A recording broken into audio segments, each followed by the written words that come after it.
بسم اللہ الرحمن الرحیم۔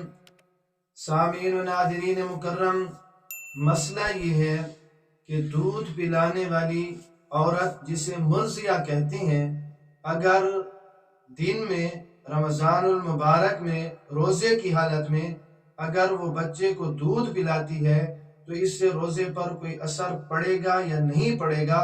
تو یاد رکھیے گا کہ روزے کے دوران بچوں کو دودھ پلانے سے روزہ فاسد نہیں ہوتا، کیونکہ دودھ پلانے سے کوئی چیز اندر نہیں گئی بلکہ چیز باہر آئی ہے، اور باہر آنے سے روزہ فاسد نہیں ہوتا۔ تو اس لیے مرضیہ دودھ پلانے والی عورت اگر اس کا دودھ پیتا بچہ ہے، شیر خوار بچہ ہے، وہ اسے دودھ پلا سکتی ہے۔ رمضان المبارک میں دن میں روزے کی حالت میں دودھ پلانے سے روزے پر کوئی فرق نہیں پڑتا۔ اللہ رب العزت مجھے اور آپ سب کو دین کی سمجھ نصیب فرمائے۔